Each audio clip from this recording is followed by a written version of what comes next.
With all of the talk around the LGBTQRSTUVWXYZ community, I decided to take YouTube's advice and start doing the work when it comes to realizing that trans lives matter. That's why we will be going over how fast you can get gender-affirming care by a doctor. All of that and more on today's episode.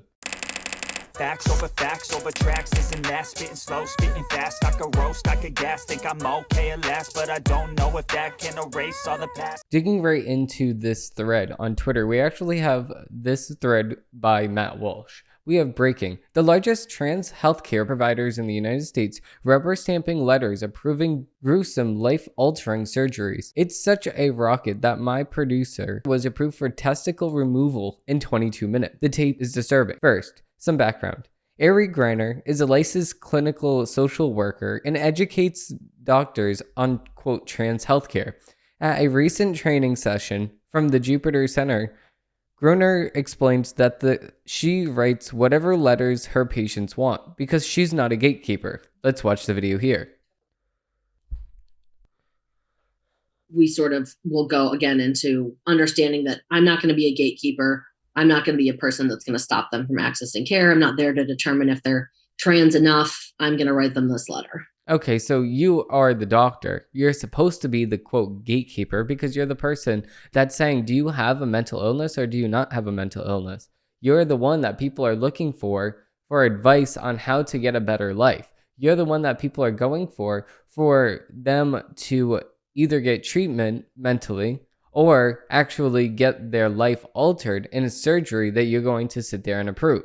So yes, you are the gatekeeper because that's exactly why you went into this field, so you can approve or disapprove of people. But of course, we have such a political movement behind behind this, that if you don't approve on somebody else's medical transition, then you're ousted and you probably would lose your license, which is not a good thing. Gruner was referring to WPATH standards, which major hospitals follow.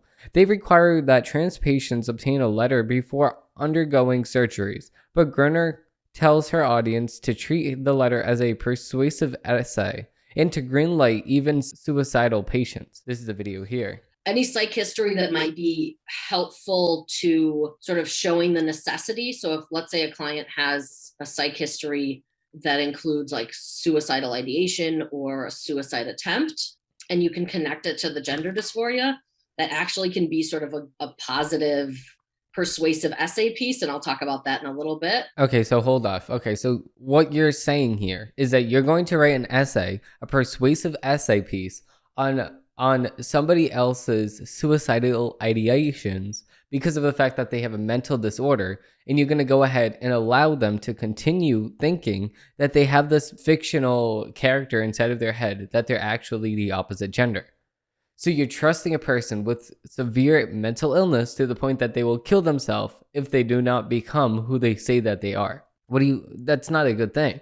If we have a person with dementia and they are completely forgetting who they are as a person, but they're saying that they were Queen Elizabeth, and if they don't become the Queen Elizabeth again, then they're going to kill themselves. We don't give them the queen throne. We say, no, listen, you have some mental illnesses. This doesn't make any sense. You cannot become the queen. Maybe in your head you can, but in reality, you can't. That's what we tell people to make them treated, and we don't go along with their mental illnesses because that only makes their mental illnesses worse. Because you can kind of show what this is so necessary, right? This is how this is impacting this person's life, and this is why this procedure is necessary and needed.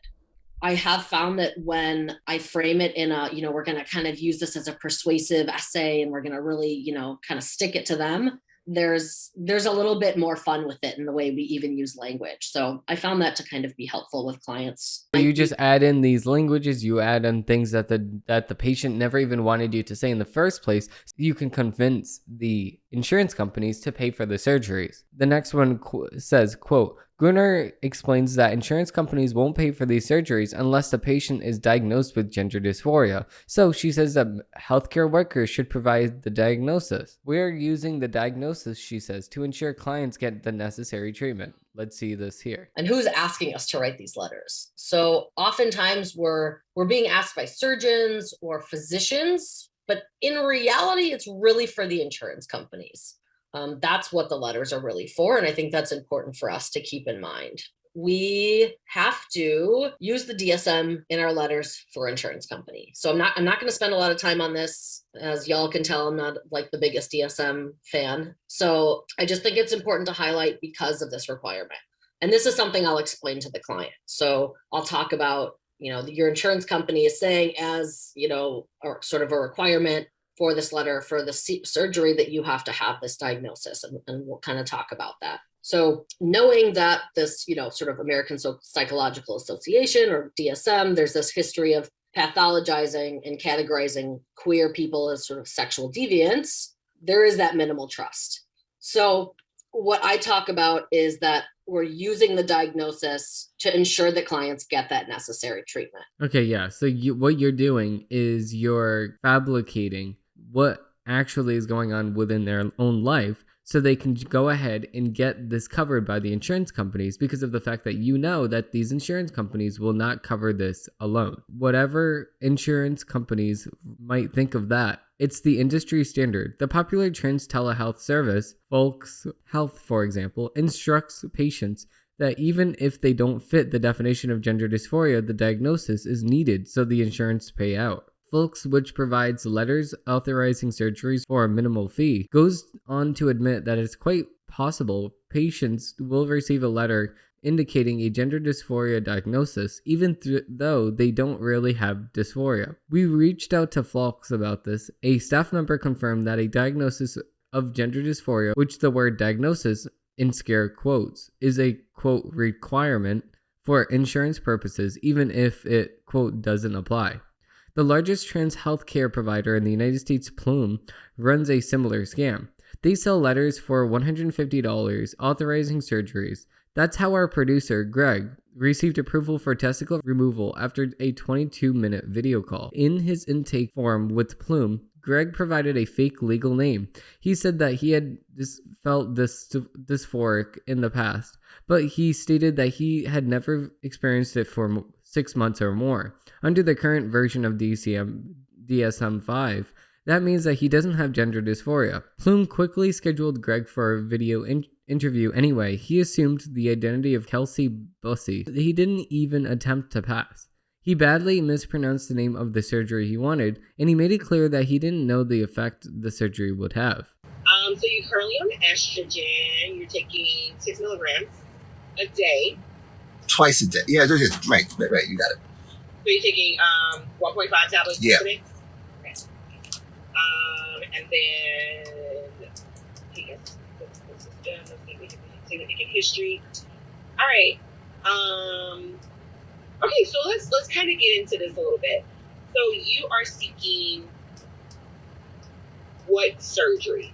Things that are of course you probably know, things that are irreversible when it comes to estrogen-based therapy is breast development and testicular shrinkage, right?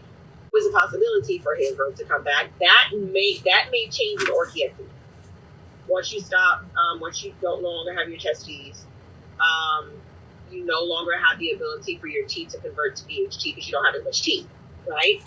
So hair growth, facial and body hair may change after orchiectomy. Fat redistribution is affected by the estrogen. So you may have less of a change of fat redistribution if you ever stop eating, but it may change as a whole. So it kind of does have a benefit without the spironolactone, but you still probably would definitely want to take estrogen as long as you like.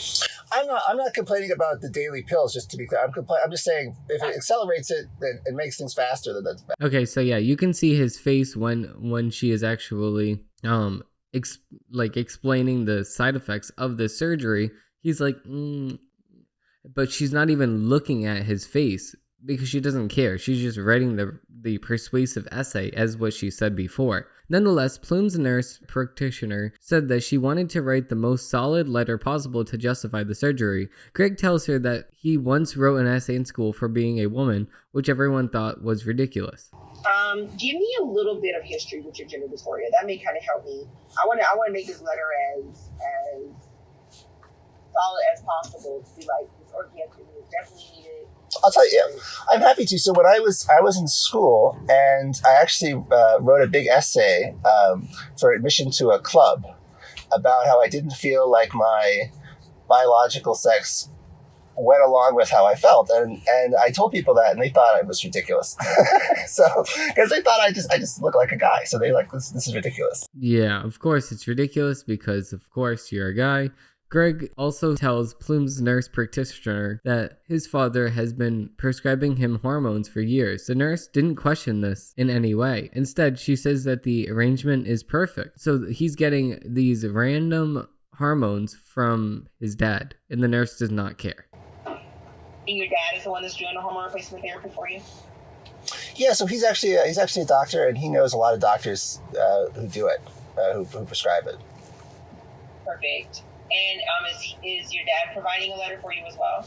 No, that's part of why I'm yeah, I think there's a conflict there, and that's also part of the reasons why he involves other doctors with me as well, is he just thinks it's better to have an independent person do it. He could have done it. He told me he could have done it, but I said, yeah, it's better not to do that. Yeah, about that. 3 days later, Plume sent this letter to Chelsea Bussey, who doesn't even exist, saying that he was experiencing significant ongoing gender dysphoria. The letter strongly recommended Chelsea for testicle removal. The letter keeps capitalizing orchiectomy without "and" before it, as if it's just been copy and pasted into a template. Greg followed up to learn why he had been diagnosed with gender dysphoria.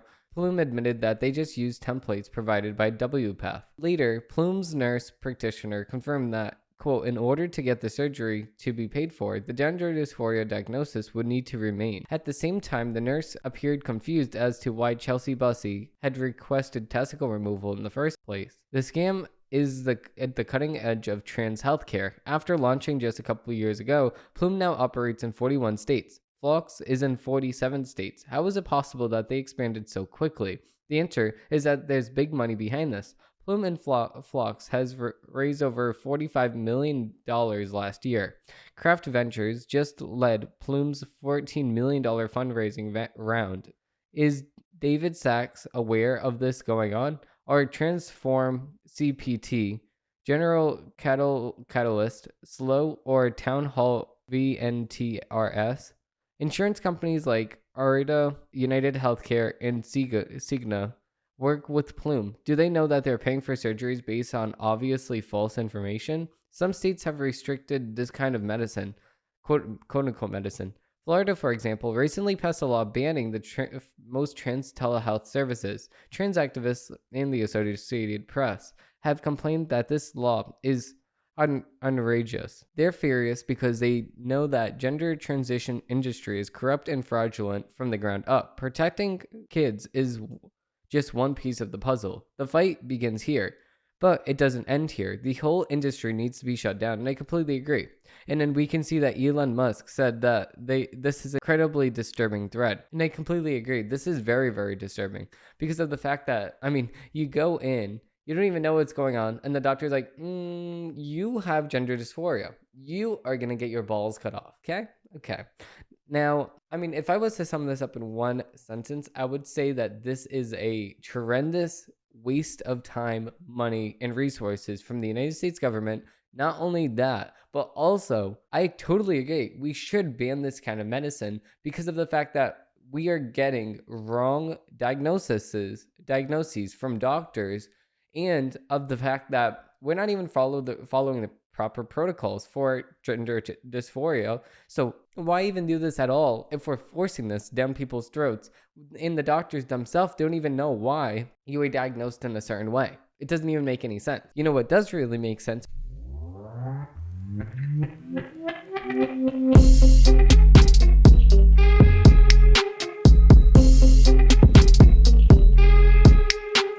The next article, we actually have a trucker actually leads to a fire on I-95 collapse in Philadelphia. So this is according to the Daily Wire. A section of Interstate 95 in Philadelphia collapsed on Sunday when a tanker truck carrying a petroleum-based product caught fire beneath an overpass, according to officials. Despite the traffic reports of explosions, there were no reports of injuries as of the press time. Pennsylvania Governor Josh Shapiro, a Democrat, said that efforts were underway to identify any individual or individuals who may be caught in at least one trapped vehicle, per local media. And this is just a crazy thing. We can see a video here on Twitter. Yeah, this is just really bad. We can see them trying to put out the fire. The overpass just completely collapsed, completely just was taken down. You can see that this is just black smoke right here because this is all the gas that just got blown up. We have fire trucks trying to enter. We have more backup, people fleeing the scene. It's just a crazy, crazy time that we live in. Yeah, fire trucks are going straight into it. Police officers going straight into it for the people watching. I mean, listening to the audio version of this. This is just crazy, crazy.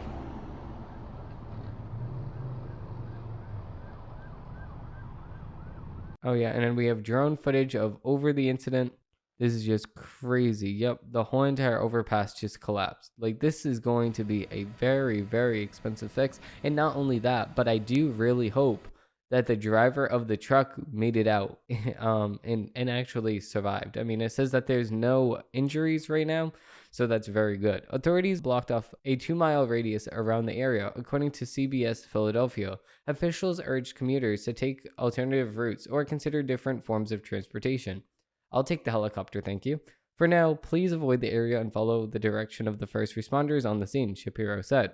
Shapiro said that the northbound side of I-95 completely collapsed and could take some number of months to rebuild, local media reported. Brad Rudolph, a Pennsylvania Department of Transportation spokesperson, recently said that a truck was driving off on an off-ramp when a crash or other incident caused the fire. The structure quickly collapsed with the heat of the fire as big as it was, he said, and then the southbound structure was also shut down because it was compromised by the fire as well. Rudolph said authorities are still investigating the case of the crash that led to the Frenzo in collapse. It seems like the vehicle was a vehicle accident, Rudolph said. The ramp could be tricky if you're going at a high rate of speed. Several explosions were heard in the area, which Philadelphia Fire Department Baton Chief Derek Blaumer attributed to fuel runoff or gas lines that could be compromised by the accident, per the Associated Press. Dominic Murillas, the director of Philadelphia Office of Emergency Management, warns the possible environmental impacts in the nearby Delaware River. According to the New York Times, United States Secretary of Transportation Pete Buttigieg said that he was going to keep tabs on the situation, of course, closely monitoring the fire and collapse on the I-95 in Pennsylvania. I've been in touch with the Federal Highways Administration and spoke with Governor Shapiro to offer any assistance that USDOT could provide to help with recovery and reconstruction, Buttigieg said in a tweet, of course, because he wants to act like he can do his job properly, which he cannot, obviously, because he doesn't even know what to do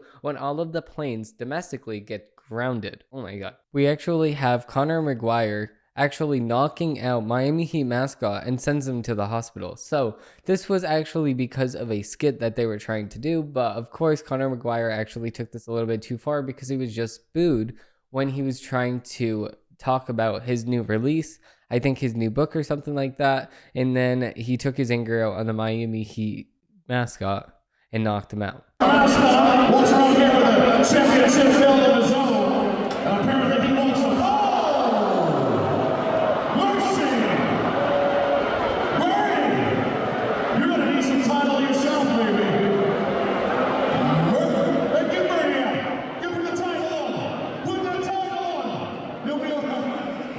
if there was ever a guy that would take it too far, you know that's going to be Connor McGregor. He knocked out the Miami Heat mascot during the third quarter. It was a timeout, and he was promoting his new brand that is actually a partner with the Miami Heat. So he was talking to the crowd, telling them about what the brand is and what the product is, and the crowd started booing him. Here's the video.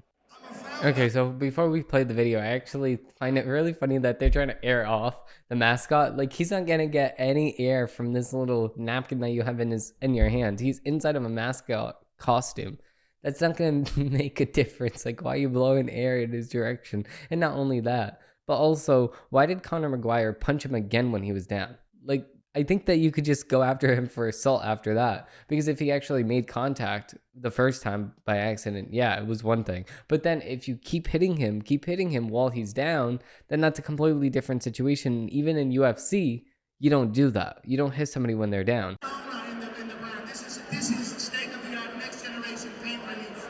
With all the ups and downs and the trials and tribulations of how much more I've had over the years, this stuff has saved me. You can actually see the crowd, or you can hear the crowd. Boo. You all fired up for this connection, and wait, here comes Bernie. And then 20 seconds later, they went to do the skit where I assume they were just meant to box, but Conor McGregor, full-blown, punched him in the face and obviously connected well because the mascot had to go to the ER, had to go to hospital, and he has since been released and is doing well, but Conor McGregor literally sent the Miami Heat mascot to hospital. You will never ever see anything like this ever again. No, I completely agree. This is just a crazy time that we live in. I mean, this just what happened yesterday. So it's just real crazy why this would even happen in the first place. But of course, some people just take it way too far. Talking about people that just take it too far, we're going to get into the media's take. No, I'm not a writer. Okay. Moving on to the first article, we actually have why Trump's second indictment may not sink him in 2024. Well, that's just because it's fake, of course. We're not going to sit here and just pretend as if he has a bunch of charges on him that aren't that other people are facing justly. People are getting away with the same exact crimes that he is doing supposedly, but of course it only matters when it comes to him. Hillary Clinton destroyed her phone, destroyed her servers, bit her servers to make sure that nobody found out about the emails that she had on her servers, which resulted in military soldiers getting shot and killed and surrounded and tortured. Joe Biden had open documents inside of his Corvette inside of his garage, and we had Obama leaving documents at an old bowling alley. Why do all these people think that they can just do whatever they want with our documents of the United States and then just think that they can get away with it? That's exactly because all of these people that I mentioned, Joe Biden, Obama, Hillary Clinton, are all Democrats. If they were Republicans, then it would be indicted on 50,000 counts already. But of course, just because Donald Trump decides to put documents inside of a locked closet inside of his Mar-a-Lago residence with Secret Service, they are constantly. Just because he decides to do that, it means that he does not care about our classified documents of the United States of America, and it means that he is giving his information to Putin. Yeah. Even though we have absolutely no evidence of this at all. The evidence in the indictment against Donald Trump for his alleging mishandling of classified documents after leaving office can't seem jaw-dropping. The case marks the first time a former president has been indicted in federal court, and just now the second time a former president has been indicted anywhere, after Trump himself earlier this year in New York City County Court. What makes the charges even more historical is that they came in a time when Trump was running for president. So just how will this new indictment play on his campaign trail? Let's just say that we should be at least initially skeptical that Trump will be penalized in the polls.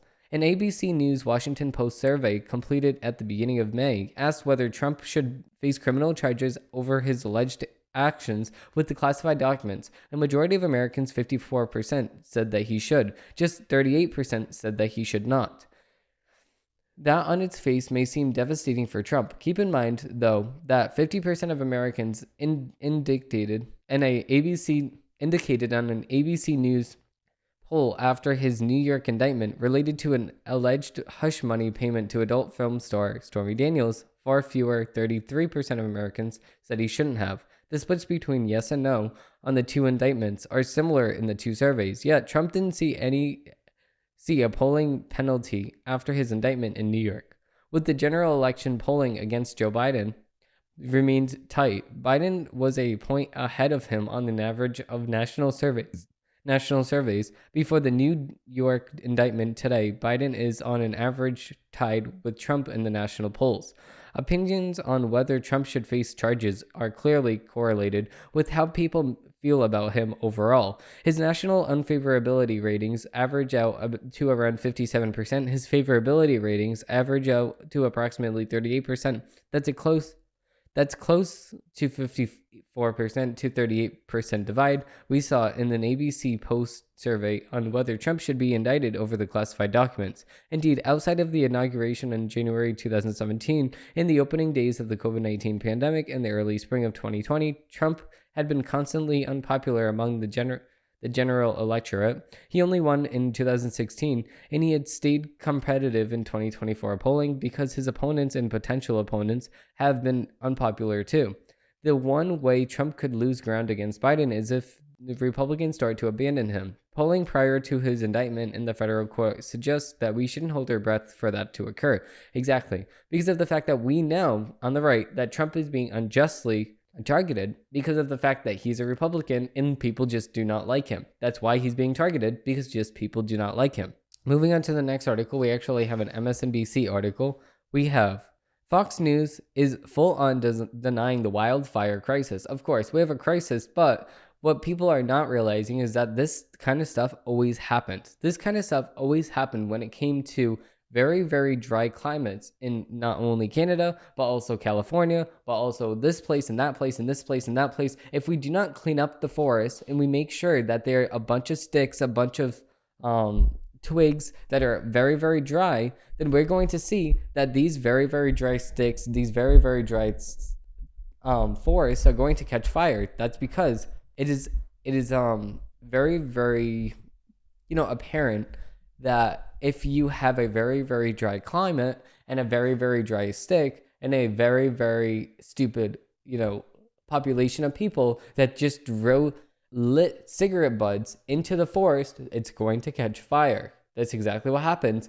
People are smoking their cigarette, and then while it's lit, they just throw it into the forest, not thinking about it, they drive away, and then the whole entire forest catches on fire because it's a very, very dry climate. It's a very, very dry sticks. It's very, very dry trees with no water in them. It's just the perfect situation for a wildfire to happen. That's exactly what happens.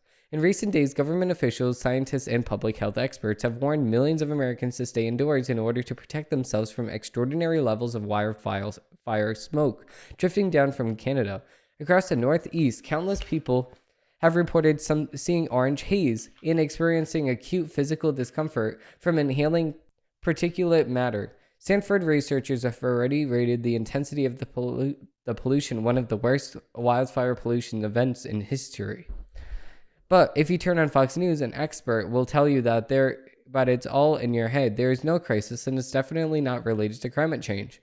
Okay, so of course it's not related to climate change because over the past, 50 years, the climate only rose 0.5 degrees, though over the last 100 years, the climate only rose by 1 degree.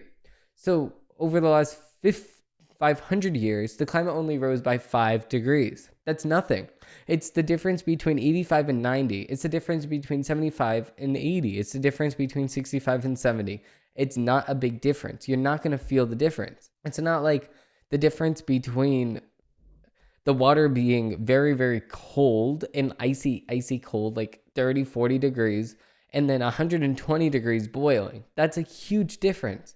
Of course, we're going to see a massive difference in that instance. But in the instance of what's actually happening in reality that we're all living in, we're not going to see that much of a difference. And this is not going to be caused just by a 5-degree difference. That's exactly why Fox News is choosing not to say, listen, this is climate change, because of the fact that we know that there's different situations that happen here that prove for different scenarios. So let's just say the scenario that I put forth before with people just throwing their cigarette butts into a dry forest, of course, is going to be a forest fire because of the fact that the forest is very, very dry and people are just throwing their cigarettes in the middle of the forest thinking that it's going to be okay.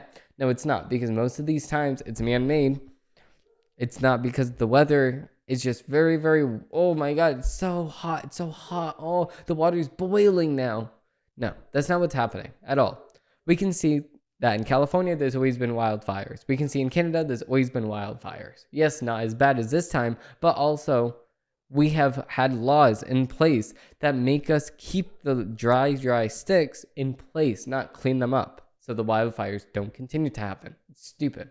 Okay, moving into the next article, we actually have Las Vegas family claims to see aliens after several report something falling from the sky. Let's actually watch this video here. It is the police call everybody will be talking about. Thanks for joining us here at 6 o'clock. I'm Denise Valdez. I'm Brian Loftus. A family says something crashed into their backyard, prompting them to call 911, saying they saw creatures walking around. Our 8 News Now investigators digging into this for weeks now. And tonight, our David Sharns with the video you will only see on 8 News Now. David? Right, Denise, sources telling the 8 News Now investigators that several agencies believe something landed or crashed. Whether it was non-humans or not, it certainly scared the people living on this property. Now, before we show you that video, listen to their call for help. There's like an 8-foot person beside it, and another one's inside, and it has big eyes and looking at us, and it's still there. Okay, where is this on your property? In my backyard. I swear to God, this is not a joke. This is actually, we're terrified of it. So there's 2 people or 2 subjects that are in your backyard? Correct, and they're very large. I like how the 911 operator's like, are you on drugs? Like, she's just genuinely confused. She's just staying calm. She's like, this is probably not going to happen. They look like aliens to us. Big eyes. They have big eyes, like I can't explain it. And big mouth. They're shiny eyes, and they're not human. They're 100% they're not human. Okay. Well, the 8 News Now investigators obtaining video as officers then responded to the call you just heard.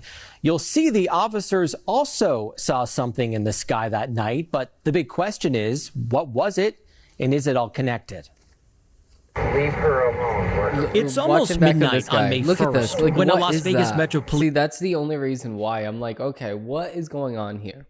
Behind this person talking, these are the cops. This is a cop body cam. You can see something fall, like going in the sky, glowing. What is that? This officer's body cam catches this, something flashing low in the sky. 911 emergency. Minutes later, there's like an 8-foot person beside it, and another one's inside, and it has big eyes. But see, the thing is that I just don't know why this person wouldn't pull out his phone and start recording the alien. That's what I want to see. Show me the alien. That's why nobody's going to believe you until you actually record it with your phone. Go up to the alien and say cheese, and then take a selfie with the alien. That would be the most liked picture. Oh my God. If somebody goes and takes a selfie with an alien and says, peace, and they take a selfie with the... Oh my God, that would be so funny. Has big eyes and looking at us, and it's still there. Someone calls 911 reporting 2 large figures in their backyard. No, I'm so nervous right now. The 8 News Now investigators obtaining another officer's video as he's sent to the Northwest Valley home. I have butterflies, bro. Everyone saw a shooting star, then these people say there's aliens in their backyard. By now, it's more than an hour after that bright light. Officers meeting up with the caller and his family. What'd you see? It was like a big creature.